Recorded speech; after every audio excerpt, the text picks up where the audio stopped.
사도들의 손을 통하여 민간의 표적과 기사가 많이 일어나며 믿는 사람이 다 마음을 같이하여 솔로몬 행각에 모이고 그 나머지는 감히 그들과 상종하는 사람이 없으나 백성이 칭송하더라. 믿고 주께로 나오는 자가 더 많으니 남녀의 큰 무리더라. 심지어 병든 사람을 메고 거리에 나가 침대와 요 위에 누이고 베드로가 지날 때에 혹 그의 그림자라도 누구에게 덮일까 바라고 예루살렘 부근에 수많은 사람들도 모여 병든 사람과 더러운 귀신에게 괴로움 받는 사람을 데리고 와서 다 나음을 얻으니라. 대제사장과 그와 함께 있는 사람 즉 사두개인의 당파가 다 마음의 시기가 가득하여 일어나서 사도들을 잡아다가 옥에 가두었더니 주의 사자가 밤에 옥문을 열고 끌어내어 이르되 가서 성전에 서서 이 생명의 말씀을 다 백성에게 말하라 하매 그들이 듣고 새벽에 성전에 들어가서 가르치더니 대제사장과 그와 함께 있는 사람들이 와서 공회와 이스라엘 족속의 원로들을 다 모으고 사람을 옥에 보내어 사도들을 잡아오라 하니 부하들이 가서 옥에서 사도들을 보지 못하고 돌아와 이르되 우리가 보니 옥은 든든하게 잠기고 지키는 사람들이 문에 서 있을 때 문을 열고 본즉 그 안에는 한 사람도 없더이다 하니 성전 맡은 자와 제사장들이 이 말을 듣고 의혹하여 이 일이 어찌 될까 하더니 사람이 와서 알리되 보소서 옥에 가두었던 사람들이 성전에 서서 백성을 가르치더이다 하니 성전 맡은 자가 부하들과 같이 가서 그들을 잡아왔으나 강제로 못 참은 백성들이 돌로 칠까 두려워함이더라. 복음에는 생명이 있습니다. 사람을 살리고 구원하는 하나님의 능력이 복음에 있습니다. 그래서 복음이 전파되는 곳에는 생명의 역사가 일어납니다. 그래서 하나님은 이 생명을 살리기 위해서 복음 전도의 사명을 사도들에게 맡기셨어요. 그래서 그 사도들의 초대교회를 이어서 지금까지 나온 세워진 우리 교회도 오늘날의 교회는 생명을 살리는 복음 전파에 최선을 다해야 됩니다. 그것이 교회의 할 일이고 사명입니다. 그래서 오늘 이 복음의 생명력에 관해서 우리가 살피려고 합니다. 12절부터 17절 상반절을 보면 복음에는 생명력이 있는데 어떤 생명력이냐? 하나님의 생명력이 있습니다. 오늘 본문에서 하나님은 사도들의 손을 통해서 표적과 기사를 정말 많이 행하셨어요. 당시 표적과 기사는 하나님이 행하시는 권능입니다. 그 권능을 행하시기 위해서 이 당시에 사도들을 그 표적과 기사의 도구로 사용하셨어요. 하나님께서. 그리고 13절을 보니까 그 영향력으로 인해서 초대교회는 백성들에게 칭송을 받았다. 칭찬을 받았다. 이 말은 뭐냐? 존경받았다. 라고 되어 있는 거예요. 이 당시 초대교회 성도들은 예수 그리스도의 복음에만 충실했어요. 우리가 이 성경을 찾아보면 일체의 어떤 인간적인 어떤 사심 없었어요. 뭔가 하나님의 표적 기사를 통해서 나의 뭔가 주머니를 채우고 나의 명성을 높이고 뭐 내 생활이 뭔가 이득을 얻는다거나 내가 뭔가 부유하게 살아가 이런 인간적인 사심이 하나도 없었어요. 오직 복음에만 충실했어요. 이렇게 순수한 복음이 전파되자 오늘 14절 말씀처럼 교회의 성장이 나타났습니다. 계속 회개하고 믿고 들어오는 성도들이 늘어나서 큰 무리라고 표현을 했어요. 하나님은 이러한 순수한 복음의 전파를 기뻐하셨고 그렇게 복음에 집중하고 충실했던 초대교회는 부흥을 한 겁니다. 여러분, 복음 공동체를 통해서 나타내는 능력이 사람들을 복음을 믿도록 만듭니다. 저는 이 말씀을 철저하게 믿습니다.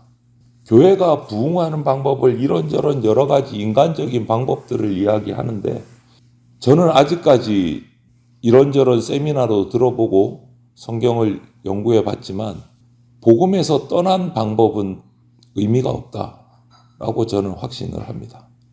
복음을 전하는 교회는 복음의 능력이 나타납니다. 순수한 복음, 오늘 초대교회처럼 인간의 사심이 들어가 있지 않은 복음. 그래서 그런 교회는 교회 밖의 사람들의 눈으로 봐도 정말 고결하고 아름다워요. 교회는 그래야 됩니다. 우리의 욕심이 조금이라도 들어가면 이런 모습들이 다 깨지는 거예요. 그렇기 때문에 우리 교회를 비롯해서 오늘날의 교회가 집중하고 붙잡아야 할 것은 딱 하나입니다. 예수 그리스도의 구원의 복음. 초대교회는 하나님의 권능이 그래서 그 순수한 복음을 통해서 강력하게 임했습니다. 그러다 보니까 치유의 역사도 많이 일어났어요. 병든 사람들이 치유받기 위해서 교회로 나왔습니다. 사도들 앞에 나왔습니다. 하나님이 사도들에게 이런 은혜를 베푸신 까닭은 복음을 전파하기 위해서요. 결론은 복음을 전파. 궁극적인 목적은 복음 전파예요. 그래서 하나님의 치유를 받은 많은 사람들이 복음을 받아들이게 됐다. 그런데 여기서 우리가 한 번 더 조심해야 될 것은, 교회가 경계해야 할 것은, 이런 치유의 능력들이 나타날 때 그 능력이 어떤 인간에게 속한다는 생각, 경계해야 됩니다. 치유의 공로를 인간에게, 개인에게 돌리는 것 정말 어리석은 행동입니다. 경계해야 합니다. 모든 기적, 모든 치유는 오직 하나님의 은혜이고 하나님께만 영광을 드려야 돼요. 그것이 조금이라도 깨지면, 물들면, 세속적으로 물들면 순수한 복음이 안 되는 겁니다. 교회는 성장하지 못하는 겁니다. 오늘 대제사장과 사두개인들은 이런 초대교회와 사도들의 그 명확한 하나님의 역사를 자기 눈으로 보면서도 그럼에도 불구하고 복음을 받아들이지 않았어요. 애굽의 바로처럼 마음이 완악해진 겁니다. 그들의 시기, 그들의 열정, 하나님으로부터 나온 게 아니에요. 그냥 자기 말이 무시되고 자기 권력이 약해질까봐 안절부절 못하는 그냥 이기심에서 시작돼요. 여러분, 자아로 가득한 사람은 하나님에게 아무리 열심을 내도 하나님을 향한 올바른 마음이 아니라 뒤집어진 역심이 나올 뿐입니다. 하나님의 말씀 앞에서는요, 부드럽고 겸손한 마음을 우리가 가져야 됩니다. 하나님의 은혜는 마음이 겸손한 자에게 임합니다. 그것이 하나님의 생명력이에요. 복음을 통해서 그게 나타나요. 또 한 가지, 복음에는 생명을 구원하는 능력이 있습니다. 대제사장과 사두개인들이 복음을 영접하지 않고 거부한 이유는 뭡니까? 교만했기 때문에. 이들이 이스라엘의 종교적인, 정치적인 지도자들, 기득권을 가지고 있는 사람들, 그들이 사도들이 행한 그 하나님의 권능의 모습들을 인정하지 않았어요. 왜? 자기들이 지위가 막강하니까, 교만하니까. 하나님의 그 능력은 사람의 교만함으로 막을 수가 없어요, 여러분. 하나님의 은혜를 막으려고, 하나님의 역사를 회방하려고 하면 할수록 사람의 교만함만 드러납니다. 결국 그들은 어떻게 합니까? 나가서 하나님의 역사가 계속 일어나니까 대적해서 사도들을 옥에다가 가둡니다. 오늘 18절을 보니까. 하나님의 진리를 지키고 더 전파해야 될 종교 지도자들, 이스라엘의 최고 지도자들이 정반대로 하나님의 진리를 가장 강하게 대적하는 무리가 되어버린 거예요. 순수한 복음이 깨졌어요, 그들에게서. 하지만 하나님은 당신이 세우신 교회를 지키십니다. 옥에 갇힌 사도들을 옥에서 끌어내셨어요. 19절을 보니까 핍박에 굴하지 말고 성전에 가서 다시 생명의 말씀을 전파하라 명령을 내리십니다. 20절에. 여러분, 병사들이 꽁꽁 지키고 있는 옥 속에서 사도들이 어떻게 나오겠어요? 그런데 하나님의 능력으로 끌어내셨어요. 그들은 사도들이 옥에서 사라진 것도 몰랐어요. 기록을 보니까. 그리고 성전에 들어가서 말씀을 전하고 있어요. 이 사건에서 중요한 것은요, 여러분, 하나님이 사도들이 복음 전하다가 옥에 갇히니까 구조하셨더라, 살리셨더라, 이게 핵심이 아니에요. 이게 핵심이라면 구원하셨으면 다시 잡히지 않도록 어디론가 숨기셔야 돼요. 그렇지 않습니까? 그런데 구원하셨는데 다시 어디로 갔어요? 그들이 있는 안방인 성전에 들어가서 또 말씀을 전해요. 이 사건의 핵심은 구조가 아니고 말씀 전파가 핵심이에요. 뭐 하려고 구원하셨습니까? 옥에서? 말씀 전하라고. 핵심은 말씀 전파예요. 구조가 아니에요. 구원이 아니에요. 하나님이 성전을 오가는 백성들에게 복음을 전하기 원하셨기 때문에, 그것이 하나님의 뜻이기 때문에 사도들을 옥에서 꺼내서 성전에 세우신 거예요. 그래서 다시 말씀을 전하라고 하시는 거예요. 만약에 하나님이 감옥 속에 복음을 전하기 원하는 사람이 있다면 하나님은 멀쩡히 있는 사도들을 어디로 넣으실까요? 감옥으로 넣으십니다.